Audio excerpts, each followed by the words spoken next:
Hey, Marwan. Hello, long time no see. Cool. Let's start then. I believe a few more people are joining in a few minutes, but the first agenda items aren't super important, so I think we can get started. Matters arising from the previous call, we moved up the call by 30 minutes, so it's 30 minutes earlier than it used to be. And as a reminder, we follow the UK daylight savings to roughly mimic US/Europe. So is anybody struggling with the new time? And I realized that by asking this, if anybody is, they wouldn't be here. But if you're watching the recording and the new time doesn't work, please shout. Please let us know. And I presume that the new time still works better for Googlers. If that's not the case, or if that stops being the case, please shout as well. As another FYI, I made the agenda doc pageless, which I think makes it easier to read and write. And that's a Google Docs feature. And one last matter arising from the previous call was I asked, do we have an issue to track supporting package side for the new GoDoc format and the new features? And the consensus, oh, and somebody added the links now. Amazing.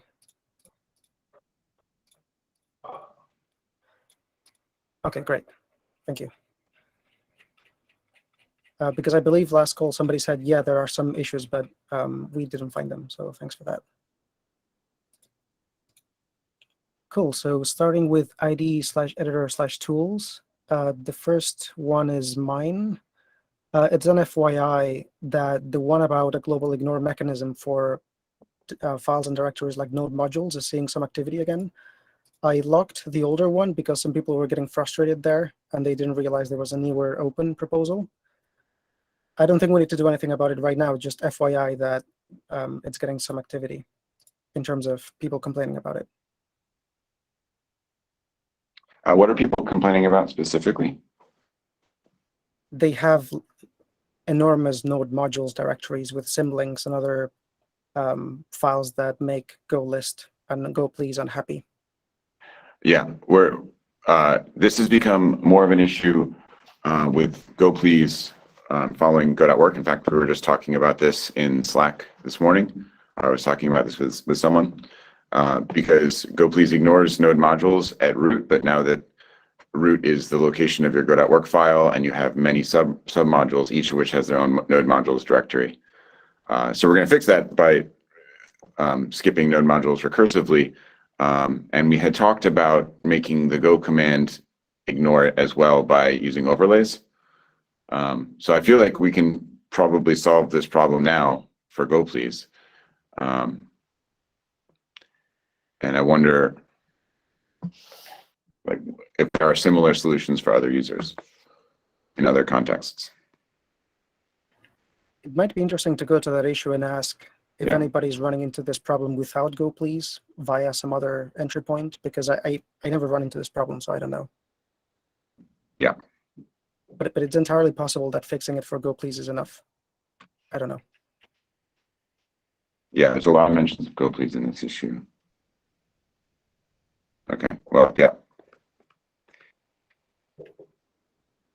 Okay. Cool. I'll leave that Sorry, open. go ahead. Oh, sorry, nope. We can move on. The next one is mine as well. And this is one link, but it's actually two issues. It's essentially about what to do with the TZ data package, which right now uses a lot of string additions, which makes tools like GoFunt, but also GoTypes and GoParser quite slow. So I had one solution, which was to be able to use GoEmbed, and Brian proposed another one, which is to use one large string that's super long in a single line. I don't mind which path we take, but it would be nice to make a decision by 120. So I'm wondering if people have opinions. I think the only people likely to have strong opinions on that matter are Ian Lance Taylor and Russ Cox. So I would suggest starting a Golang dev thread. Okay, I'll ping them on the GitHub thread for now and see if they reply in the next few weeks. Otherwise, I'll ping Golang dev.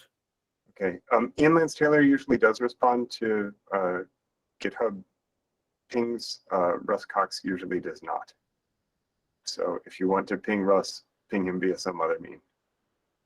Okay. Or I can ping him for you if you want to. No, I don't think it's that urgent, to be honest. Does it make sense to keep both issues open? Because I think my idea to have an embed light is probably dead at this point. So maybe we close that issue and we concentrate on the original one. I think that sounds good. I'll do that. The next one is a proposal. It's not mine, it's Alan's, but I thought it was good to add it here as an FYI. It's a proposal to add the token file set remove file method. And I believe it's for Go Please for the sake of not accumulating files in the token file set forever. Yep. So I think Alan's not here, but he and I have talked about this a bunch. Sort of by necessity, Go Please leaks token.files. And I think the problem is this proposal is somewhat principled and somewhat pragmatic. Like in principle, it's problematic that there is no way to write a persistent service that uses our tool chain without leaking files. And I can go into details about why there's no other way. There's no way to avoid this. But then also, I think with very large, if you are editing a very large file in Go Please for a long enough time, you can actually run up against significant problems. So it would be nice to solve this. And if you're going back and forth and trying many different approaches, the simplest thing is to just allow telling the file set to forget about a file. So I think Alan probably wrote this up more eloquently in his proposal, but if anyone has thoughts or has experienced similar issues, please chime in.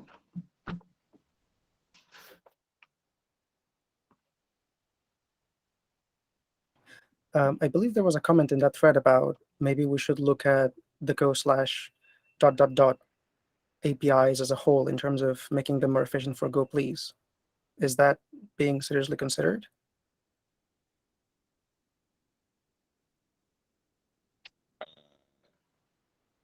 I'm not familiar with this comment. Can you explain a bit more? Sorry, it's the second to last by Russ, yeah. The many parts of the Go batch mode.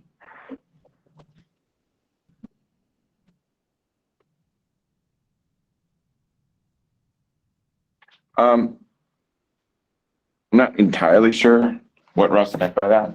I will ask him. Yeah, certainly we are pushing up against various limits in various Go star libraries. Like we talked about the limitations of parser and the fact that it was really designed for code that is not being actively edited. We've talked about the limitations of Go / AST and how it's sort of insufficient for refactoring, but simultaneously stores too much and too little information. So like there's various problems. I don't think that should distract us from this. Like this particular problem is solvable, and it's just a memory leak. I think longer term, we're thinking about new forms of those libraries, but I think more likely we'll end up just not keeping the state output by those libraries in memory when we don't have to. Like we'll transition more and more of our request handling to external indices, which are better suited for long-term processes. Makes sense. The main thing I was thinking there is that if you do eventually consider something like that, you should probably include Dominic into the discussion because he's hitting some of the similar limits of the Go libraries with static check. Performance limits? Sorry? Are you speaking specifically of performance limits?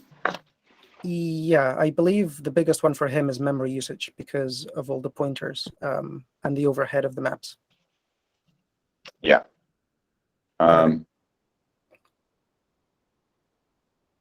Yeah, I don't know if we'd be able to, like, nothing that I have in mind would help static check, which sort of is built around the analysis pipeline and would be very difficult to extract from that. But yeah. The next item here is, I called it an early proposal draft because I thought if I add it to the agenda here, I'm going to force myself to actually write a draft, but I didn't. I didn't have time for it.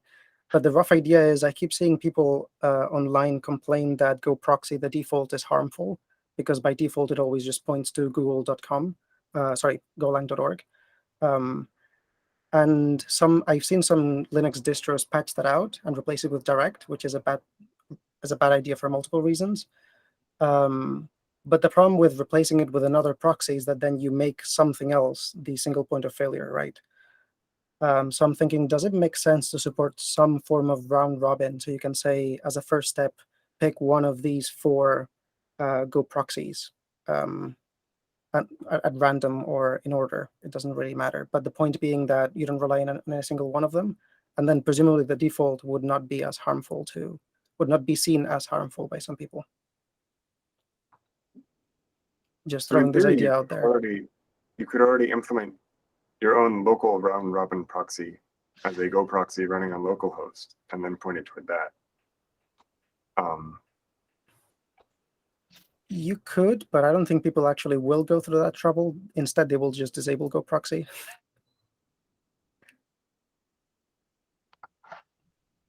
So I think having something built in would be nice. I think round robin is possibly the easiest thing that comes to mind, but this is a very rough idea. So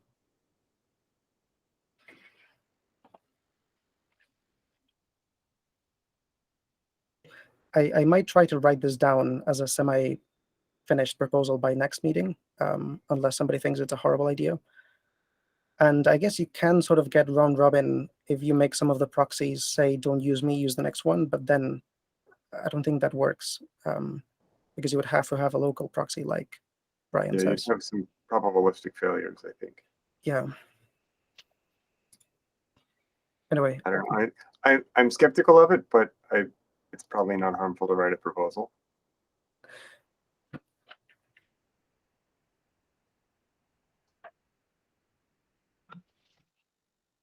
yeah, I'm not super sure about the idea, but I think something could be done to alleviate those concerns. That's all I'm saying. The next one is, does it make sense to export command internal quoted, maybe in the tools module? It's needed for interacting with toolexec, LD flags, GC flags, all of these flags in the Go command that take a list, and each of the elements in the list may contain spaces, so you need to quote them. So I'm bundling this package in a couple of modules myself, which works and it's fine, but I wonder if we should just expose it somewhere.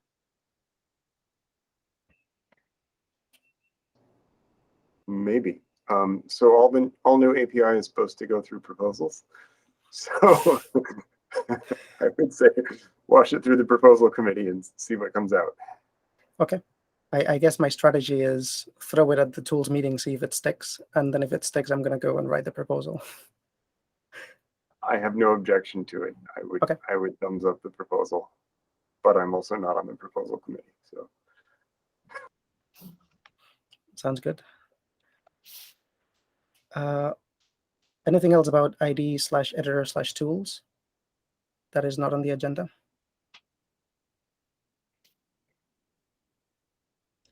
I have a maybe I don't know what to call it, a random one. I know there are docs and like a little bit of architecture diagrams. Maybe it's more of a question or maybe a request.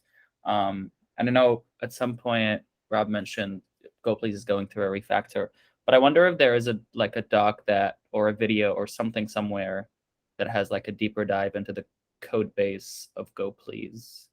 Or maybe like, if not, it would be cool to, and this is super selfish because I haven't spent enough time to kind of, the many hours it probably takes to dissect the whole architecture and the code base. I usually just try to like understand only the parts I need to like add a feature or something.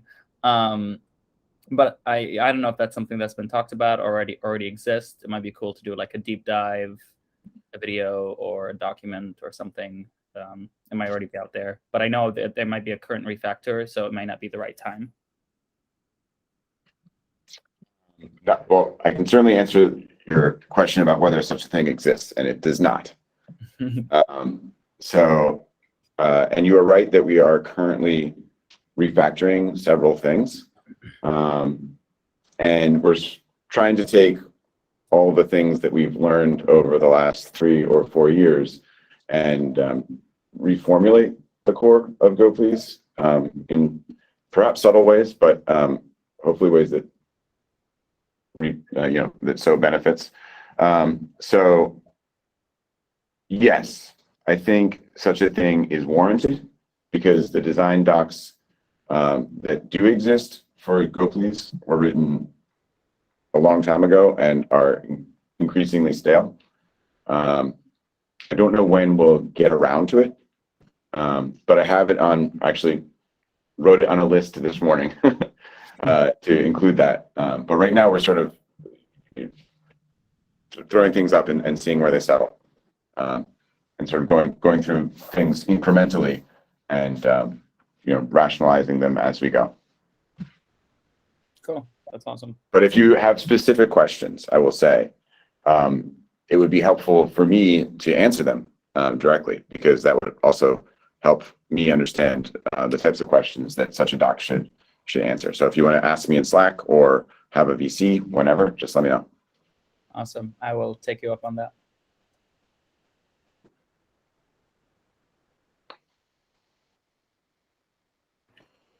Cool. So on to the next section, which is Command Go. The first one is also mine. I noticed that, or at least as best as I can recall, the original Go Workspaces proposal did say that the go.work files shouldn't be checked in general.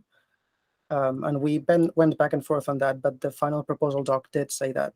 But the current Go module reference doc doesn't say anything like that, so I'm wondering if it should.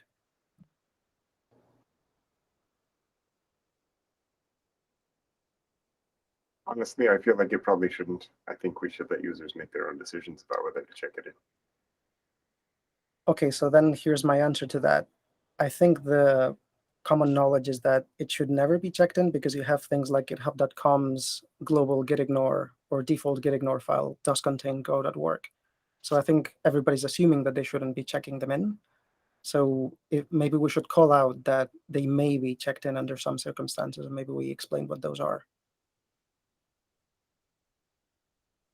Maybe, but that assumes that we know what those circumstances are. And I'm not sure that we do at this point. Okay, then maybe what I'll do is just file a bug about this inconsistency and we can defer fixing it. Okay.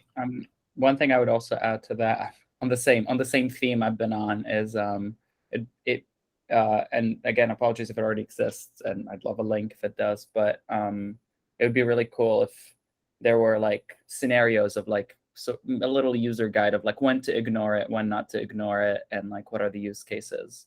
I'm still haven't dived too deep into go.work, but I've been trying to find a reason to use it, and I think it'd be nice to kind of like read a few scenarios and like when to ignore it, when not to ignore it, or even when to use it in general.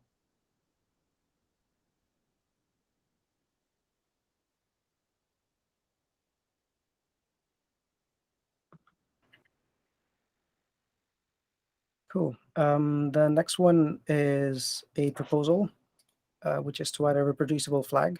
This proposal has gone back and forth a bit. The current proposal seems to be to rename trim path to reproducible.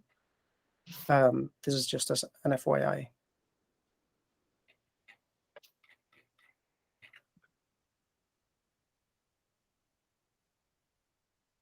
I guess the argument in favor is that some people don't know that they need to pass trim path to get reproducible builds, but the argument against it is that it's not enough in many scenarios. Yeah, the trim path flag does not make your build reproducible. It is necessary, but not sufficient. So I don't know. I hesitate to rename it to something that it doesn't actually completely do. Yeah, I would agree with that. Do we have any sort of documentation about how to make Go builds reproducible? We should. I don't know if we do. Okay, if we did, it would be nice if it mentioned trim path. So I think that would make everybody happy. I'll look into that.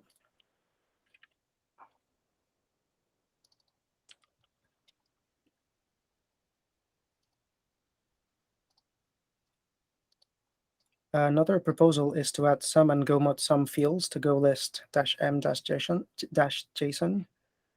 It has been approved, so this is a very light FYI in case it's useful to anybody.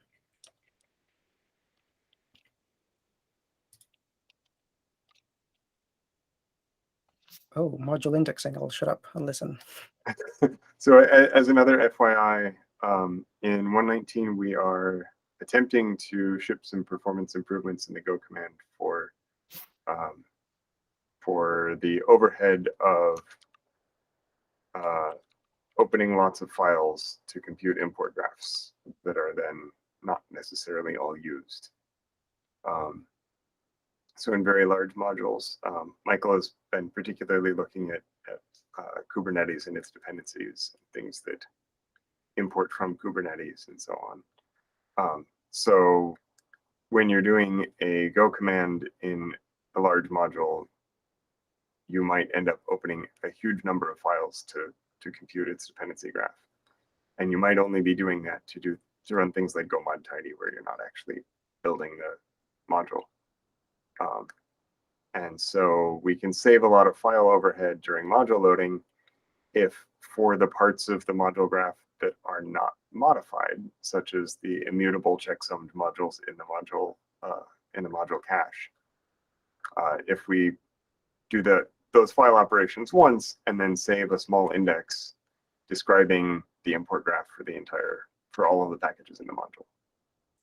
So that's implemented. It's kind of continuing into the freeze. We got a freeze exception for it. There's still some wrinkles that we're ironing out in terms of like one of the advantages that we get is in applying this index to the standard library, but we need to know when to invalidate the index for the standard library. And so for release versions, the answer is never, because once a version is released, it has specific contents, but sometimes people have changes on top of development versions. And so we kind of have to figure out when to invalidate the index for development versions of Go. So just an FYI that there's some stuff going on there. And if you notice performance regressions in 119 beta 1 or betas or release candidates thereafter, please do give us a heads up.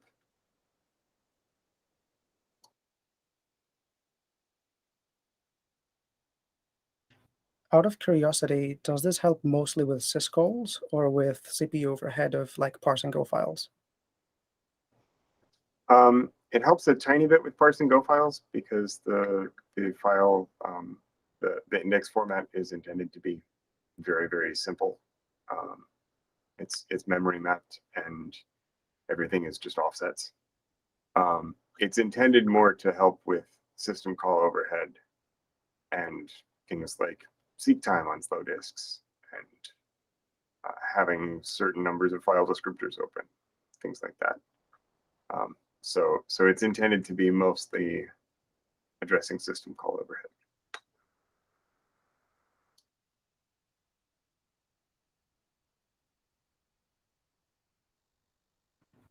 Okay, thank you. Anything else on Command Go before we move on? That's everything that comes to mind. There's still a couple backports for build stamps that I keep trying to make progress on. Those will probably happen at some point in the near future.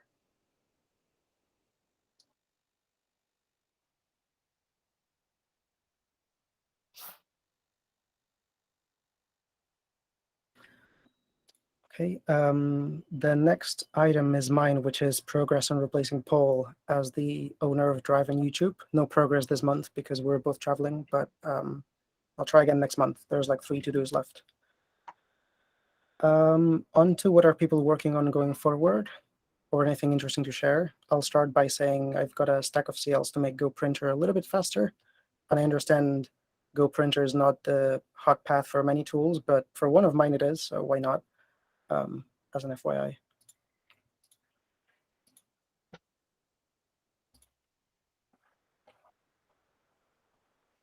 And I've actually got another one here that I forgot about until just now, which is I did a little Twitter poll on whether people run pre-releases of Go. And the answer was about 25% of people. I don't believe that number for a single second. I think it's greatly biased, but it's interesting, I guess.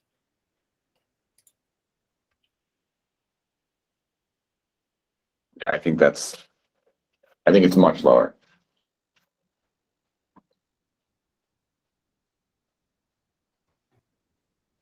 There may be a sampling bias from the Twitter population in general. Yeah, I think the people who look at Twitter often are also the people who look at things like releases often as well, right? Anything else anybody wants to share?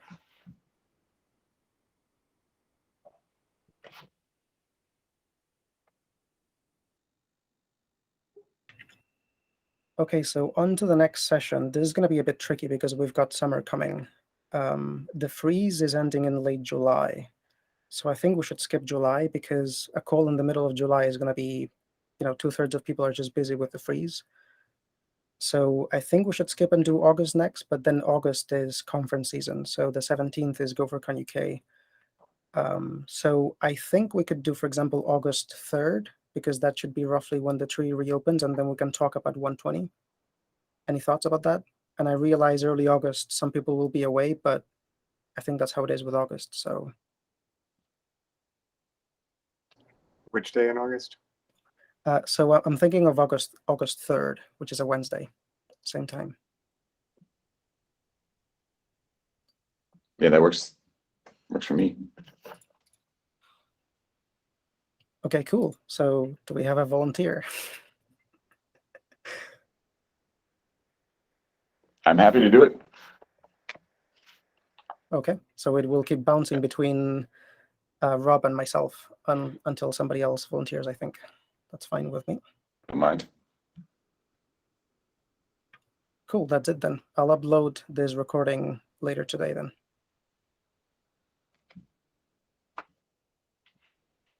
Thank you. And thanks, Dan. See you all in 6 weeks then. Yeah. Have a good summer. You too.